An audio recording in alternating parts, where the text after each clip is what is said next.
Salutations, crustaceans! I'm Lobster, and welcome to the first in-person Lobster Chat. Big deal, big deal.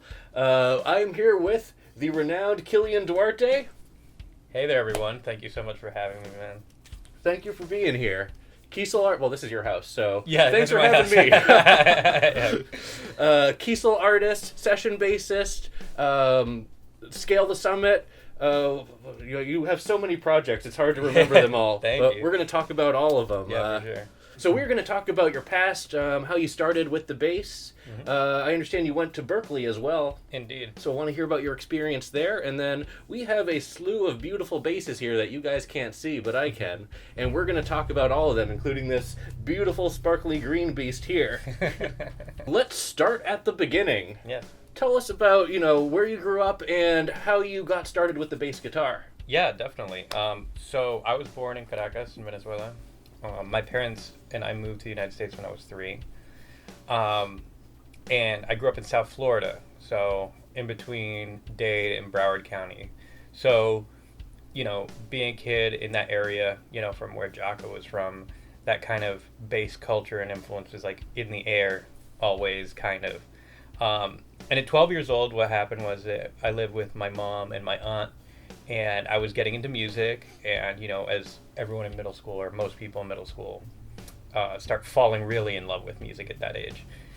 And there was a kid in, my little Catholic school that had a guitar, little Fender kit, and I knew I wanted to play music. And originally, I wanted to be a drummer, but, being, single mom scenario, apartments, that wasn't going to be feasible.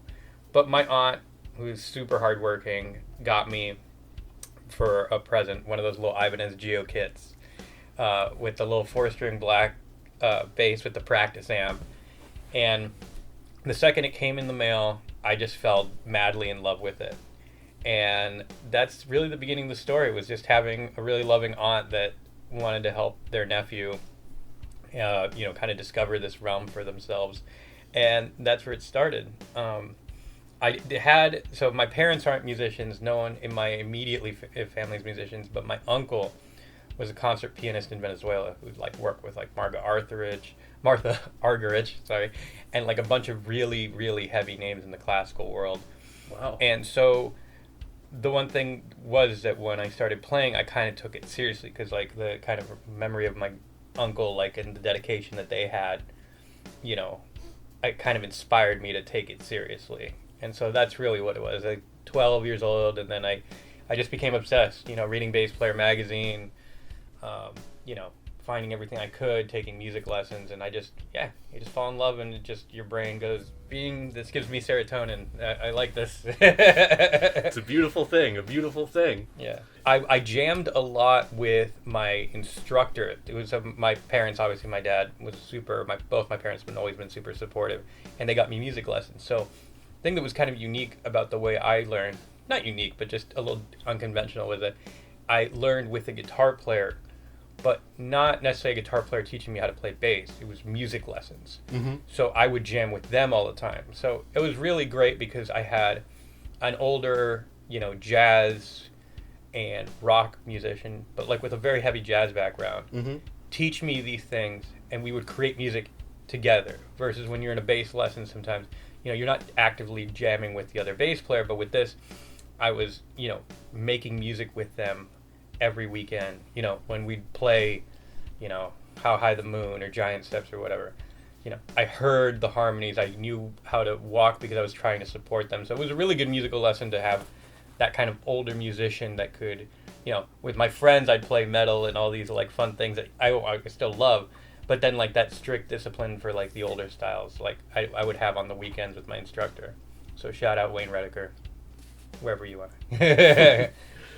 Man, that's awesome. So essentially, getting thrown right into it, where I started out learning guitar for about 6 months, and I know that, sometimes you can be with a guitar teacher trying to teach you bass, but it's more of do what I do, but instead of, here's what I'm doing, you have to fit in here. So it seems being taught, I guess, where the bass fits in versus emulation, you kind of start your creativity young, it sounds like. Yeah, and you know, a lot of jamming, a lot of improvisation. So I learned, you know, obviously they would teach me like proper form with my left hand and everything, but in general, like my right hand is all self-taught, you know, especially for the formative years and slapping and all this stuff.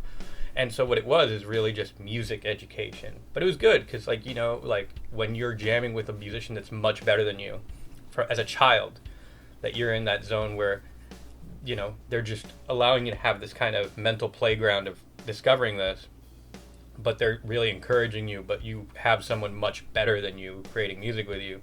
You kind of have to match up with them. Mm-hmm. And so that was really good for my formative development as a musician. Definitely. So it challenges you to bring yourself up to that level. Exactly. That's awesome. Awesome. So you had an awesome teacher growing up, and then when did you decide you wanted to go to Berkeley? I think it had to be 9th grade. My mom was a sweetheart, and she actually took me to, they had a bass weekend here. And so, you know, it's like a late birthday present. She took me up to Boston to go to it. And it was really inspiring, actually, because it was like really fun. And there's like, I was talking with a friend of mine. I'll tell you the story because it was like, it kind of hit me all at once. So my instructor that I just found out the other day in my lab, for like the technique lab, was Steve Jenkins. So, and then I found out later that the person to the right of me was Evan Marion. Oh. And then apparently the guy who's the slightly older dude that was on the left of me, because I was the little baby out of them, and then on the left of me was actually Brady Watt, the hip hop guy. Wow. Yeah, and so I'm going like, now I'm like, what the fuck? We were all in the same room. And then what it really was is that, and I was so grateful, I eventually ended up studying with him for a while and became really good friends with him. But Matthew Garrison was the residing artist for that weekend, and watching Matt play, you know, it was just like, okay, this shit's badass. Yeah, yeah, he's a crazy player. Yeah, and I don't know, it just inspired me. And then after that, I was just kind of like, I kind of want to do this. And, you know, like the naivete of, you know, being 15 and throwing caution to the wind. And, you know, it's the one thing I really love doing. And, you know, there are other interests that I like, and I wasn't a bad student per se, but it was just kind of, it's the only thing I really applied to. So it was kind of like, yee, we're on the roller coaster, here we go. I feel that. I definitely, you know, excelled in music in my high school as well, while I guess neglecting some other parts of my academics. But I guess we both turned out okay, right? Yeah, I guess so. So, tell me about, I guess, then getting into Berkeley and just your experience learning there. Yeah, definitely. So, yeah, I was 18. I definitely had that, like, you know, cheesy Hollywood story of like, I need to leave my hometown, man, because like there wasn't anything for me there. I love my family and everything like that, but just like the hometown, there was no music scene there. Like I was in bands in high school and everything like that, but nothing like, it's not a scene there, you know what I mean? Mm-hmm. But just apart from other things, like South Florida is very quirky. So I just wanted to leave, and so 18 years old I went there. And then, yeah, I studied with a bunch of really amazing teachers, Fernando Fuego, Matthew Garrison, Oscar Zagnaro, among others. And I went there and, you know, I just dove right head in, you know, with studying as much as I could with as many people as possible. I took it very seriously. I gotta say, like, my mentality with this always when I was younger was like, it's like in Kill Bill with Pai Mei going, buckets of water up there. I always viewed it that way. So it was good because, like, when I went there was a lot of people that were, like, it's kind of a shock because, like, they didn't realize, like, how some people take, like, it, like, super seriously. So when I went there, I thought I was going to, you know, like, the same way people think of, like, going to the, you know, the Air Force Academy or, you know, going to study with a Kung Fu master. I took it on that level. And, you know, the bass department treated me really well. I ended up being a music business management major, and I still like played with some amazing people. And I think the trajectory of my career is that my senior year I started playing with Felix Martin, the guitar player, and that was my first like avenue into playing really serious prog and stuff like that. But I always played everything. I think it's just that prog kind of landed on me more. I always loved it. I always cared for it, and I was probably my favorite genre, but it's not so much that I pursued a career in a lot of prog bands, is that it kind of followed me a bit. Just the right pieces lined up on the board where here's some prog. Yeah, here's some prog. As a treat, yes. That's awesome. That's awesome. So you studied hard in Berkeley. You graduated with your music business degree. Yeah. And then where does one go from there after being fresh out of music school? Well, it's funny you mentioned that because I always say that, like, you know, if someone got thrown into the gauntlet of reality, it is everyone who graduated at Berkeley then, because it's 2010, and mind you, remember, a year before then, the recession had hit. Yep. So even for people who went to go study accounting, life is hard. You know, people are losing their shirts. Everything's going kind of nuts. So the pressure when I was graduating, I was like, oh my God, what the fuck am I doing? And then on top of that, the music industry at the time was also in a precipitous free fall of no one knows what the hell they're doing. So basically, it's just delving into the eye of a hurricane, kind of. But it was good. I did some work at the marketing stuff for the music school. But then I just started playing as much as I could. I got some breaks with some theater stuff, and then right after it's really my formative, like, touring careers. Everything was with Felix. Like, you know, we did a bunch of DIY tours. You know, we started just going, you know, to Europe, like playing Tech Fest with a bunch of people, like, you know, Animals as Leaders, stuff like that, Euroblast, like all these different places all over the country and the world where, you know, and I was in his band from 2009 to 2018 was the last time I played with him. Yeah, so, like, you know, it was 9 years of cutting my chops with a bunch of incredible musicians with that, and just going all over the world playing some of the most difficult music. But it made me very resilient because I'd done everything from, like, festivals to DIY van touring and everything. And at the same time, like I said, to bring back, like, the recession, I guess the reason why I play so many genres is also because, apart from the fact that I love it and I just love playing bass, it's also that, like, I never grew up in an economic situation where, like, saying no to a type of gig was, like, feasible. Like, in the sense that, like, it's like, well, do you want to go to your day job or do you want a gig? So I started getting, like I said earlier, into theater work, cover gigs locally while doing the touring. And then through all that, I just started getting calls for different people through the network. You know, through Felix, I met Angel. So my relationship with Angel Vivaldi and working with them. And then through the network of working with them, I got the call to be in Scale Summit. And then through that, you know, so on and so forth. And so to the present day where, you know, I've luckily been able to go up to, which I can't delve into, but, you know, up to, like, going and doing, like, major hip-hop records in Atlanta and stuff, you know. So it's been the long and winding road, but it all started from having to graduate music school during the second greatest economic recession since the Great Depression. Yay! That was definitely an interesting time. I remember that quite well. So you definitely got a lot of experience on the road in a lot of different situations in a relatively short period of time. So what's the most memorable or gig or country or just what's the most memorable location that you've played at? A ton. I'm really partial to Mexico because the Mexican people have always just been super supportive of all my projects. Like, I played in Mexicali with Felix, and then with Scale the Summit, I'll never forget, we played a big festival in Mexico City with Leprous. And the crowd was just so fucking into it. And just in general, Mexico just is culturally, like, everyone's really warm and inviting, but they're big prog heads and metal fans down there. So culturally, that music is still, like, people are hungry for it and care about it. But it was awesome. Like, the venue was beautiful. It's in the middle of downtown. Like, 9 Inch Nails had played there, like, a couple weeks before us. So, like, it was, like, a nice sound system, you know. And it was great to, you know, Leprous is amazing. We played with Sky Harbor. Sky Harbor flew in from India and stuff like that. So that's a really great one. And then single one-off shows. We played Euroblast in 2014 with Felix. And that was awesome because that's when, like, Animals as Leaders was doing the Joy of Motion tour. So it was us and the Monuments guys, like, all backstage hanging out. Nice. And the Tesseract guys. So it's like, it was like that scene that now is more established, like when they were, like, starting to be bigger and, like, all in one backstage. And it was just a really fun memory I have of, like, you know, sometimes, you know, flying over, again, I'd never been to Germany before that day, and we're flying to play this festival, and it was just kind of like, cool, this is awesome. Like, I'm here in another part of the world with a bunch of really cool musicians, and I'm enjoying this moment, in this weekend. So that was dope. That sounds amazing. Yeah, I no regrets. Cool. So now I think it's a good time to pivot the conversation to gear. Let's talk about gear, because we love gear. Indeed. So let's start with, what do we got here? This is my brand new baby. This is my Osiris 6-string.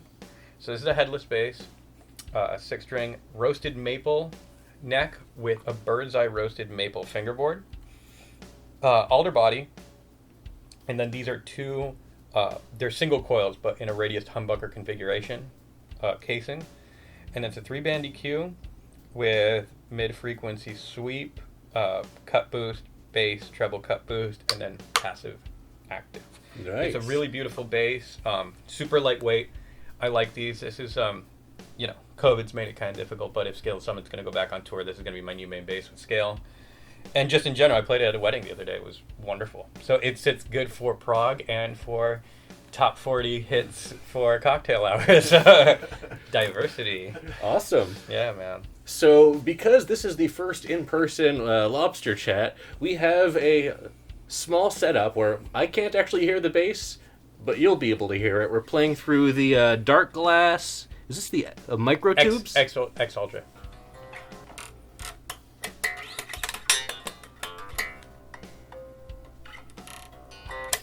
So just messing around a little bit, but you can hear it's very clear sounding, wonderfully resonant. It's been awesome. This is my brand new baby. They're all named. This is Bishop Don Juan. For Snoop Dogg fans that get that reference. I like that. Yep. X Ultra.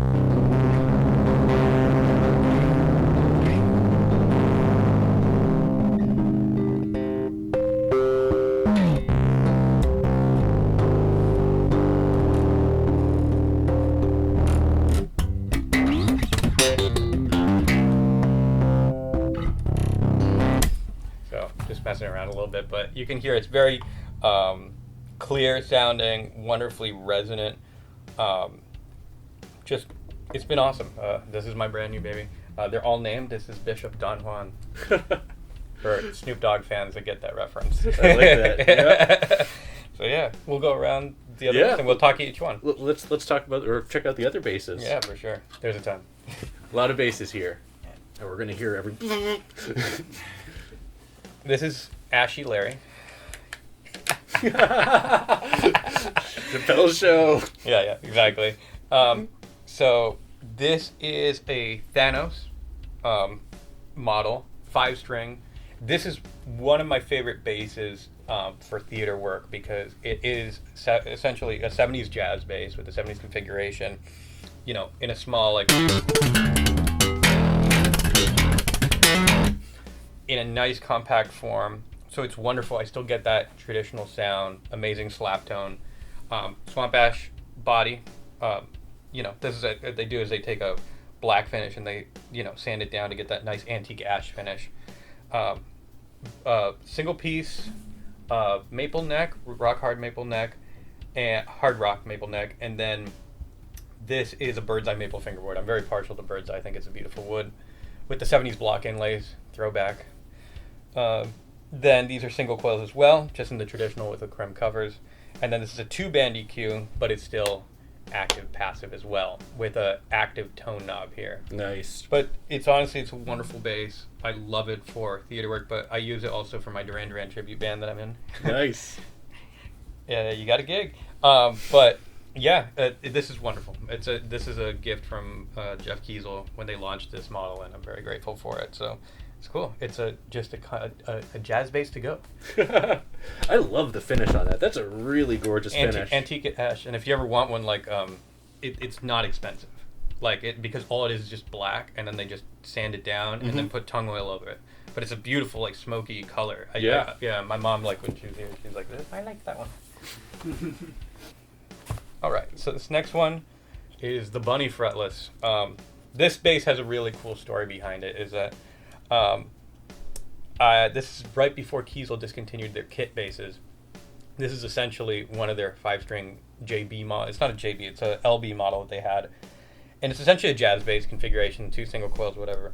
But what happened was that I got the basic kit, and I went to my friend Dave Cohen at Equilibrium Guitars in Somerville to add the hard as nails finish on there. So it's got that beautiful kind of pedula, very round wound resistant neck that gives it a beautiful moi.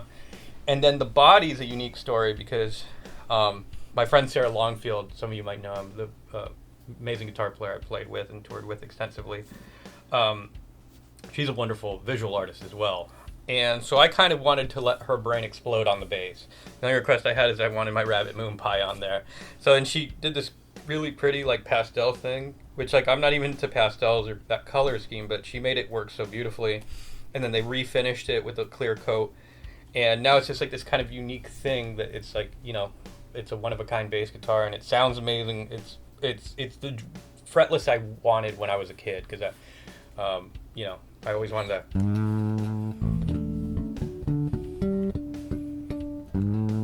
Nice moi, like with that nice articulation. That, you know, everything just pops on it. It has the right level of clarity and just sing to it, and I couldn't be happier. And my Rabbit's immortalized forevermore on it. It's a beautiful bass. She did such a good job with the art. Yeah. Again, it's I treasure this bass. I'll never sell it, you know, because it's just a piece of art on its own. So. This bass is no stranger to friends of the channel. Yeah. This is my only non-Kiesel. This was actually talk about like a serendipitous gift. A friend of mine was doing a charity auction. A friend's parent owned like a venue in Connecticut, I think it is, somewhere in New England, and they had a charity auction, and they won this bass in a charity auction. Whoa! And I was down in Florida. My friend goes like, "Hey, I want a bass." My dad won a bass. None of us play bass, but it was for a good cause, so like it was worth to give to the charity. Yeah. And this is one of my best friends from high school. So like nice. They go like, my dad wants to know, do you want it? And I go like, do you want me to buy it from you? He's like, no, like, do you just want this bass? And I'm like, sure. So it's just it's a wonderful, you know. It's the only one that I don't have is Kiesel, but like honestly, it's a really solid little Music Man. It's great, and it's sentimental because it's a gift from a friend. So I'll never sell this one, too, because it's just, you know, one of my best friends just randomly gave it to me, and, like, you know, I was down in Florida, and so. Yeah, these are beautiful basses, and they nail the USA Stingray tone so well, like. Yeah, man, it's a great solid bass, and roasted maple, like, that's, when I knew it was the one with roasted maple, I'm like, well, then I'm definitely not saying no. On top of not saying no, now I'm definitely not saying no, so. Don't have to twist my arm. Yeah, exactly, so. Thank you to my friend. All right. This one for fans of me with Angel and with my Messis and a couple other projects will know this bass. This is Corgi bass. It's my Vanquish Multiscale 5. This is one of my original 4 Kiesels, and it still is probably one of my favorite basses that I've ever owned in my entire life. The specs on this are very unique. Essentially what happened is that when I joined Scale to Summit, Chris Letchford, the guitar player, he was going to have a guitar like this. It was in the shop, I saw it, and it was pre-buffed. But it essentially looked like a wasp. It was going to be this yellow with black. And I originally ordered one to match his guitar. But then my artist relations rep sent me it without the stripes of the black and this beautiful honey yellow color that I didn't know was going to be like the base for it. And I go like, you know what, don't add it and keep it like this with this beautiful honey yellow. It's like a beautiful flame maple top. It's a mahogany body. This one has, my favorite is a 7-piece neck. So it's walnut, bird's eye maple, and purple heart, sorry. And then on top of it, it's got a matching headstock, drop A tuner, ebony fingerboard with glow in the dot inlays on top. And this is my favorite part, is that the electronics. So it's essentially a Music Stingray HS, but on steroids. And I always loved the Stingray sound, that type of humbucker. The only problem I had is it was sometimes slightly too close to the bridge.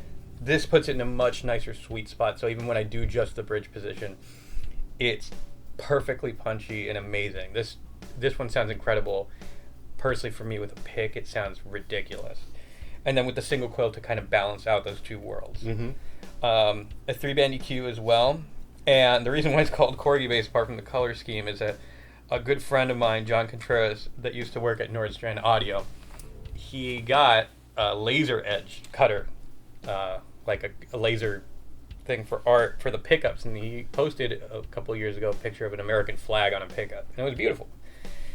Like, hey man, so love the American flag one, cool. I have a really dumb request for you. Can you put a corgi on the thing? And he goes like, I can actually if you send me the clip art for it. And I'm like, done. And then I go like, how much do I owe you? Like, what would this cost me? And he goes like, this is such a silly request. It's on me. Just take photos of it. So then, luckily, when this bass was getting built, I was able to send it, and then they were able to put this over the pickup and epoxy it, finally. So, cool thing about this is that the corgi is on the pickup, but it's laser etched, so it's not going to come off. And so, it lives forever. This is the angriest sounding bass, and it's got a cartoon dog on it, which... That's amazing. Why the hell not? That top also is like, ooh. Dude, it's stupid. I love it. So, I don't really have a main bass, but if I were to say that I had one, the closest thing would be this JBM5. Roasty Boy, as it's known. My first roasted maple.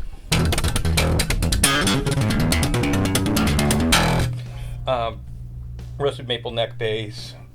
Very simple but clean build. I kind of modeled it slightly after Tim Henson of Polyphia's build. That black on gold, very simple and sleek. Mm-hmm. I love the tortoiseshell pickguard. I think it's a nice contrast in color. 35 to 33.5, so it's not as aggressive of a fanning as the Vanquish is, which is 36 to 34, but still very chunky and very clear and articulate. This one's a little different than the others because it's a 3-band EQ versus a 2-band on the JBs. So this one's only active, but to be honest with you, I don't ever use my active basses in passive, ever. Passive basses is what I use passive for. But it's awesome. Roasted maple neck and fingerboard. Alder body. Very simple woods. Wanted to keep it like how it would be for a 70s jazz bass. And this is kind of cool. It's just a little finger ramper for all that nice, fast Steve Bailey. Reminds me of like the inverse of like Adam Neely's. He has a white one of these. I actually was the one that inspired him to get this one. Because he messaged me on Instagram, and I go like, yo, and he's like, I dig that design, and then I tagged my artist relations manager in the thing. So yeah, this is actually, I think this is the bass inspired him to get his. So the gold hardware, and this is the same model. That's awesome. Yeah. I actually went to school with Adam. Oh, Yeah. Sweet. Yeah, I have a funny story how I met Adam Neely. He had his first YouTube video was him playing on a 7-string Conklin maple leaf rag 2-handed tapping, but his face isn't in the video. You can't tell who it is. And we're in the cafeteria and we're just talking about things we'd seen on YouTube. And I go, oh yeah, man, there's this kid. He does like this 2-handed tapping thing on maple leaf rag or whatever. And he just looks up and goes like, yeah, it's me. And it was him right across the... Yeah, so we went to Berkeley for a couple of years together. Yeah. Nice. Yeah. Next bass. This one was a beautiful gift from Jeff Kiesel and Brandon Ewing, my artist rep. This is a Zeus multi-scale 6. This one was kind of an awesome surprise because this finish was one they'd never tried before, and it's got this really beautiful oceanic blue to purple lavender kind of color to it. I've never seen a bass like it, and then they did the reverse going up the neck, so it's got a Kiesel treated fingerboard, which is absolutely stunning and beautiful. The only thing I asked was the string count, and then because this is the only pickup combination I hadn't had yet, was just to have the 2 Stingray humbuckers, Music Man style humbuckers, here. It's a wonderfully clear, beautiful bass. I love doing a lot of like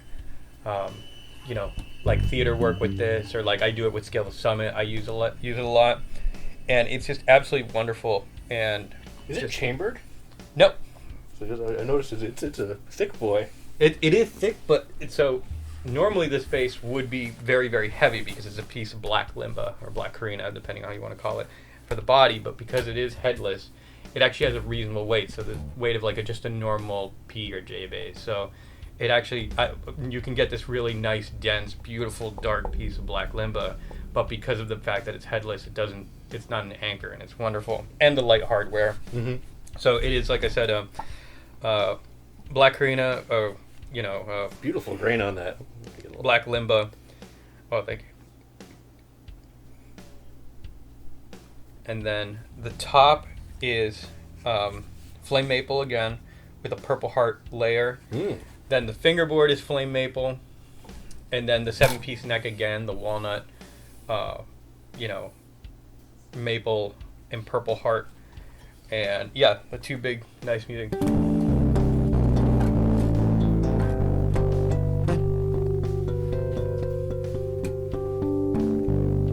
Just very beautiful and very well balanced, and I'm really grateful this one kind of just was a present and to launch with this model, and it's awesome. Just a unique little bass that's gonna, again, when Scale Summit tour, this is gonna be another one I take on tour with me. It's really interesting because like we can't hear the basses right now, like we're just listening to them unplugged essentially, and you can still just hear the resonance. Oh yeah, and the difference in the tones and the sound, you can hear it. Yeah, they're very acoustically well alive basses. You know what I mean? Like.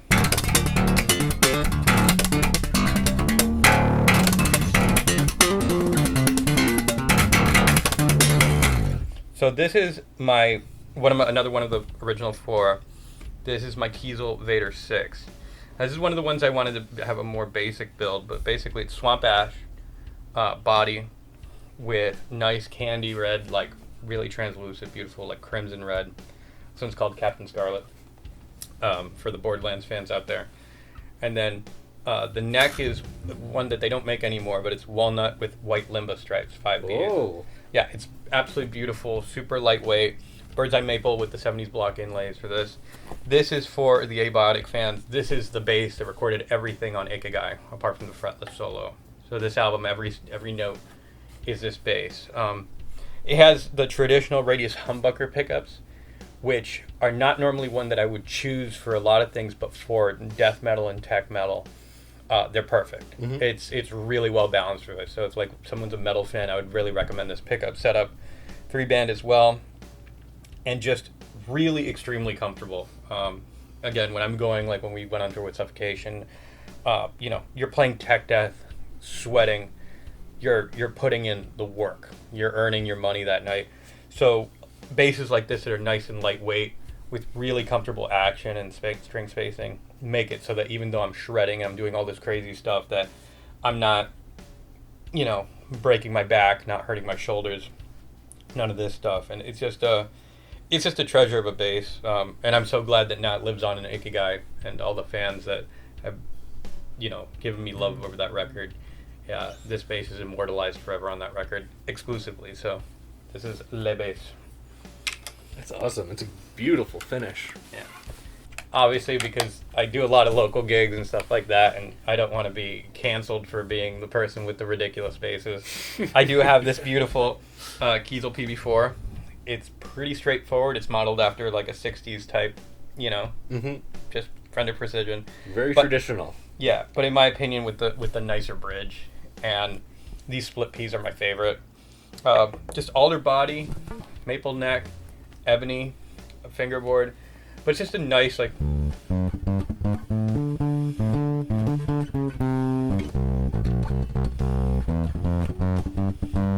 Nice traditional full sound. I actually love playing this with the pick as well. It's got a nice throaty, gravelly sound that's wonderful. It's extremely comfortable. So even if I want to, very comfortable,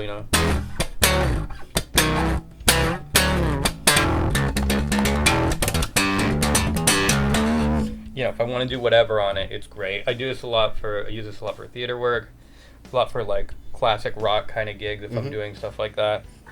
Unfortunately, a lot of gigs use 5, but again, I wanted something nice and traditional for a lot of gigs like that. But it's wonderful. I love the crap out of it. Actually, I played it with this band Death Ray Vision, where I was filling in for Mike D from Killswitch Engage, and this is the bass I used for that band. Nice. Yeah, so it's great with a pick. Like really nice, because his signature Ibanez has just a nice split coil, like 4-string, and so I was like, you know what? Even though this is Sunburst, it's great for that type of metal and whatever. So, yeah, this is everything when I do like R&B reviews, and then I have to play some drop D metal with the pick. This is a really good Old Faithful. Here we go. Yeah. The color shift. Yeah. For Scale Summit fans, you'll recognize this bass. This is the Subjects bass. This one's awesome. This was the first JBM5 that was gifted to me by Kiesel. All I asked, like, I kind of wanted a color shift finish, and then they surprised me with the rest of the specs. And this is one of my main basses that I use all the time. I do this for the Duran Duran band with Scale Summit. I recorded the whole new album. I took it on the road with Abiotic before. Like, it's just a really solid 5-string jazz bass, and it sounds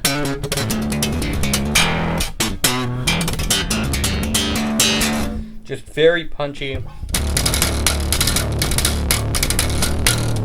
just extremely playable, fast, but very just perfect jazz bass aesthetic sonically and physically. Alder body, again, you might be able to see this, the shifts, the color, depending on the light. It's beautiful, like really deep purple to nice, like very like teal like blue. Single coil JBs again. This pick guard is awesome. Shout out to Ryan Maines at Forbidden Engravings. They gifted me this custom Scale of Summit laser etched pick guard, which I think the clear, it came with the black one, which was still very nice, but like this with the clear just gives a really nice aesthetic touch to the whole thing, and I'm really happy with that. And then the neck, this one's really cool. It's maple with purple heart, which Brandon Ewing chose out. Purple heart, for those who know anything about woods, is extremely hard. So, I mean, already these necks come with carbon fiber rods, but with the purple heart, this thing does not move. I could throw this outside in the summer heat and leave it until the winter, and the neck wouldn't be the issue with that. Yeah, it's wonderful. 35 to 33.5 again. Ebony fingerboard, perloid dots. Pretty straightforward, but yes, this is the bass on the entirety of the new Scale Summit record. I ended up using this exclusively, so it's a jazz bass on the new scale. Very nice. I love that finish, man. That's a beautiful finish. Yeah, it's awesome. And depending, like, if I play outdoor gigs, festival stuff, just outdoor or anything like weddings, stuff like that, it looks awesome. I'm really happy with this bass. Everyone's gonna make fun of me for this bass, but I don't care because it's awesome. This is Sparkle Pony, the famous Sparkle Pony. This is the main bass I play live with Scale Summit. Or I did until like the new ones, but still, I'm still gonna bring this one out. Screw it.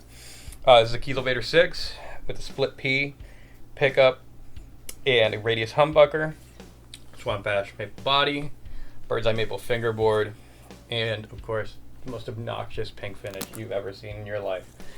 This bass is awesome for multiple reasons, apart from the fact that it looks ridiculous and it's amazing. It is the most bell-like and clear 6-string I've ever had in my life. It sounds so ridiculously angry, especially I do the front pickup. Very articulate, but very growly, especially with the front pickup activated. It works with overdrive so well, which is awesome because the juxtaposition of basically a unicorn bass that sounds like the angriest motherfucker you've ever heard in your life. Yeah, special place in my heart. This is one of the original 4 again. It's now set up for Abiotic, which I'm finishing an EP, new EP that we're gonna slate for the fall with this. So it's funny, the heaviest shit we've ever played, and it's being recorded on this monstrous little thing. But yeah, this bass is awesome. Tours really well. Extremely stable neck, and the pickup combination is one of my favorites by far. And yeah, it's a conversation starter, and it is officially named Sparkle Pony. Sparkle Pony. And kind of a cool thing, that's an ebony backplate for this one, so that's the only little aesthetic difference between that and the other Vaders. But yep, Sparkle Pony it is. Sweet. So this is my first Zeus. When I joined Kiesel, I did need a 4-string, and this is a ZB4. Very straightforward, very I'm really happy with this bass. It's just a burl walnut top, tongue oil finish, and then the body is a Swamp Ash. Again, I'm a big fan of lighter woods just to save my shoulders. You know, when you're playing longer sets, when you have to do a 2.5-hour set, a headline set, or whatever, your back will thank you that you chose not very heavy woods sometimes. But the headless in general is like that, but I just kind of like Swamp Ash.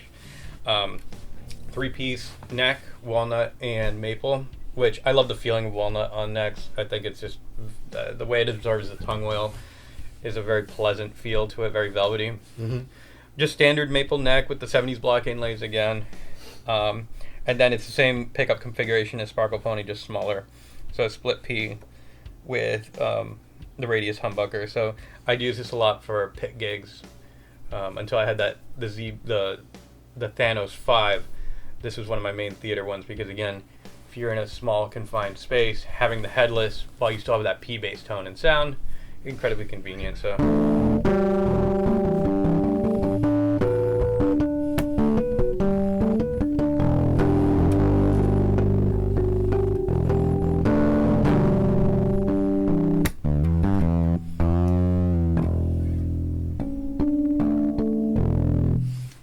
wonderfully comfortable, and yeah, it's awesome. Thank you again to Jeff Kiesel. This was a surprise at NAMM 2018, I believe. Nice.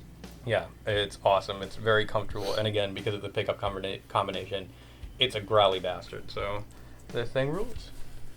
You always make more friends and less enemies when you're not hitting people in the face with a headstock in the pit. Yeah, exactly. Last, but definitely not least, is my newest Vanquish Multiscale 5. This one's unique because, shout out to Ken Susi at Fishman, they installed the Fishman Fluence pickups on here, the bass pickups, which have been absolutely fucking incredible. I have a project that I can't talk about yet in detail, but basically I went down to Atlanta to do an album with a very big Atlanta hip-hop artist, and this bass was so clutch because it's a combination of a lot of like traditional hip-hop and R&B styles, and then we'd have some metal or harder sections. It's not new metal, but what would happen is the vintage setting would be perfect for a lot of the fingerstyle smooth chill parts, Mm-hmm. and then I'd rock it into the moderns, and then I'd play with a pick or I'd slap and whatever, so I didn't have to change anything. The engineer absolutely loved it. This one's a simple build. It's supposed to look metal because, you know, just in case I get those gigs that, you know, people like, you want something that looks straight mean and evil. Alder body, just one nice black solid single coat finish. Again, the Fluence pickups with their specific EQ, bass, treble, blend, and then 3 pickup selector, and then a split coil there if you want that. Then the fingerboard I like because it kind of looks, I call this Darth Vader because it's a redwood. It's a bloodwood actually. Very nice. So I kind of like has a Darth Vader black and red vibe to it. So I really kind of liked how this came out. And then the neck is simple. It's just maple, one piece. But again, Kiesel has the carbon fiber reinforcement rod. So even whether I have a 7-piece or a single 1-piece neck, these things don't move. So it really comes down to aesthetics. But this one just wanted to keep it simple. But the neck profiles on these are absolutely wonderful. And just in general, just like...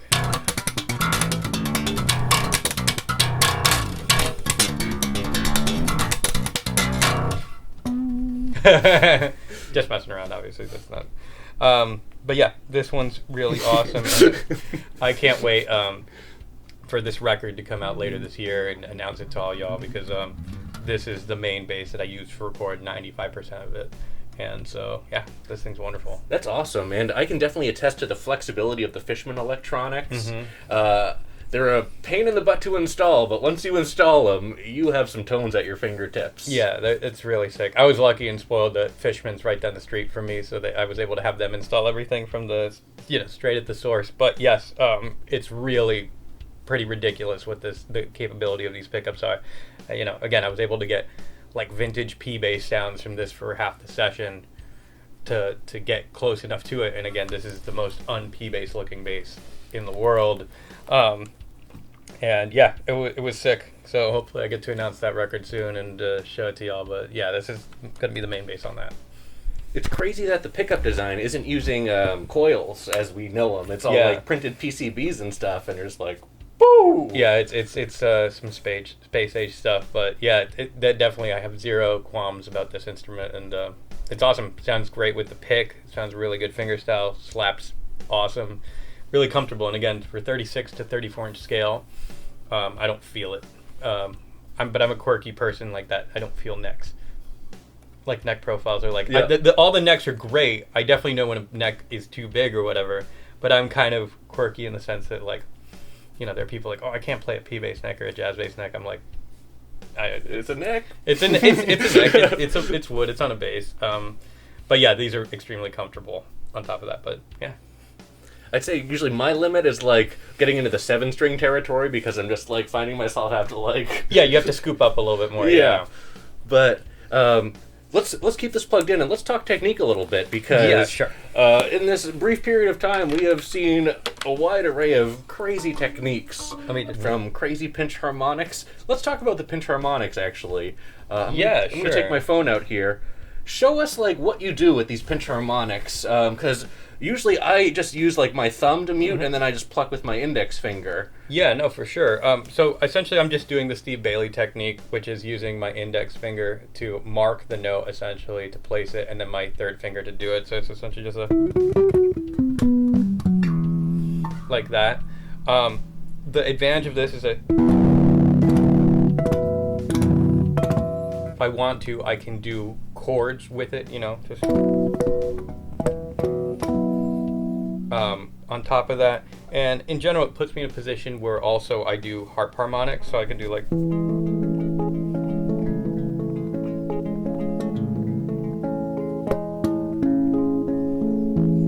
So I can alternate between those two things. It's a really nice aesthetic touch. I've done some lead stuff with it, and Abiotic, there's 2 songs where I play the lead melodies with this technique.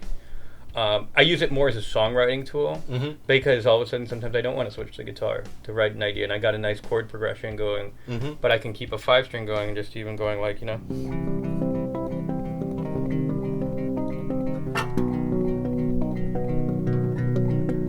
And essentially that technique is Tommy Emmanuel, the guitar player, the harp harmonic. So it's using the same thing, just using my third finger to harp an open note. But then the reg standard is just.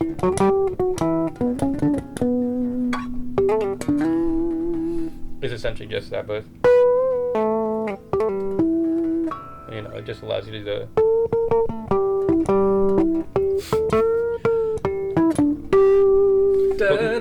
yeah, but much easier. But it doesn't take your hand out of position. So yeah, it's just Steve Bailey's technique. That's really interesting. Yeah. You do it very well. Thank you very much. Now let's talk slap because you are quite the slapper. Thank you. If you haven't seen online, definitely go on YouTube, put Kilian Duarte in the search bar, and you'll see some crazy stuff. If you weren't satisfied with what you've seen here today, but elaborate on your slap technique a little bit more. Yeah, definitely. So essentially, it's a hybrid between Victor Wooten's technique and another bass player named Ray Riendo. Ray incorporated a lot of multi-string plucks.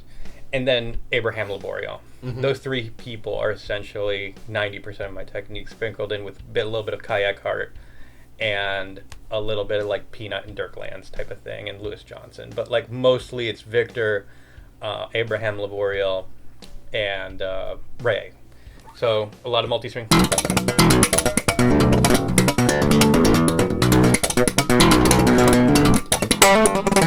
So I do a lot of up and downs. I do multi-string plucking, left hand accentuations. I do a lot of flicking, like Abraham does. A lot of up and down,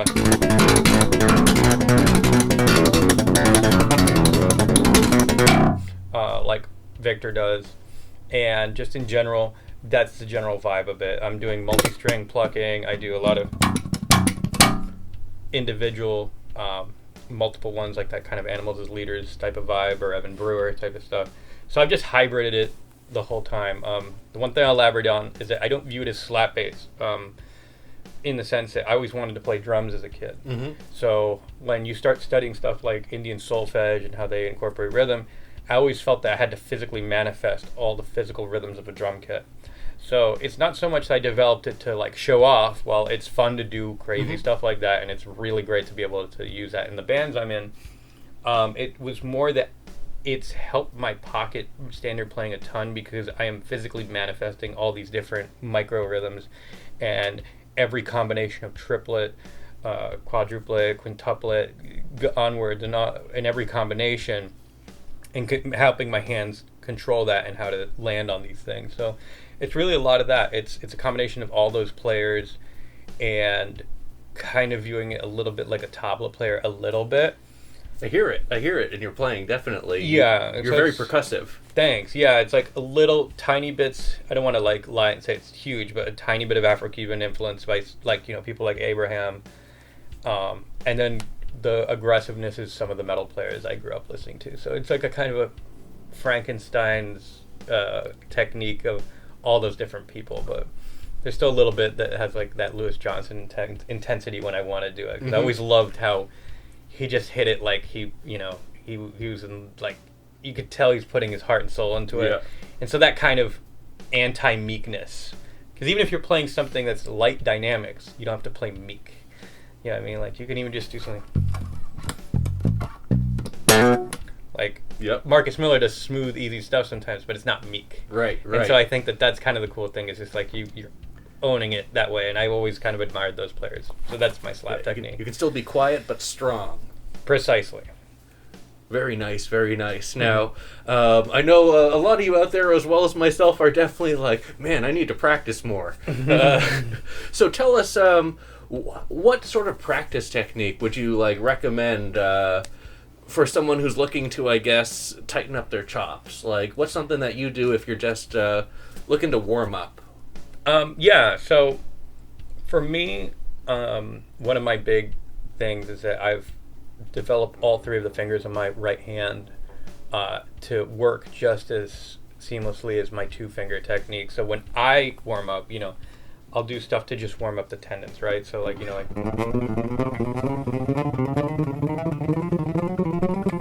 chromatic exercises. Do stuff like that just keeps the consistency of my right hand to be able to go. Do like, sorry.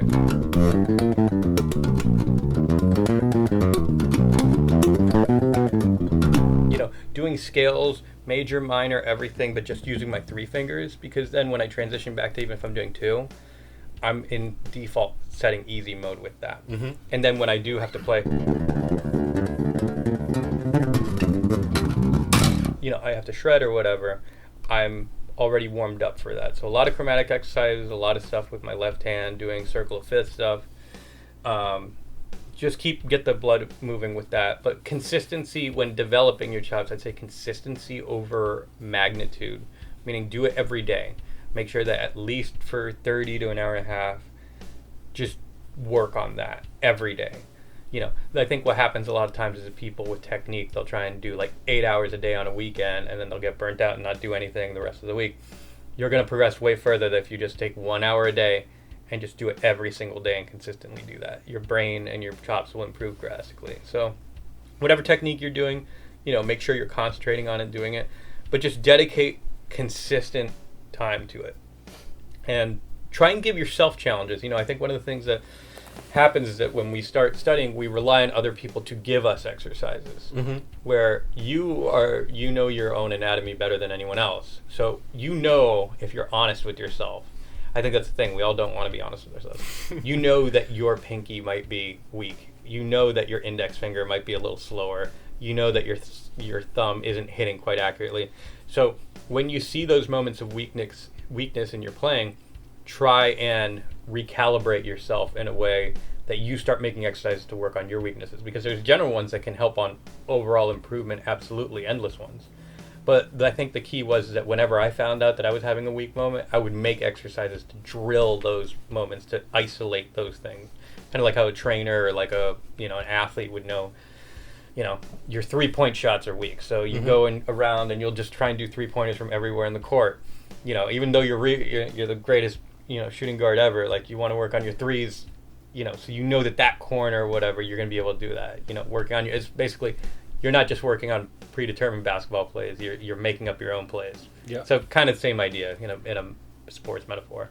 So it's important to find direction yourself in regards to what you need to work on versus, I guess, just, you know, I guess some people can say, oh, hey, I'm good enough at this, but it's important to, I guess, you know, keep challenging yourself, right? Yeah, I was having a really good conversation with Angel last night, Angel Vivaldi, and we both agreed on this, is that one of the things with my playing is that I always want to suck at something.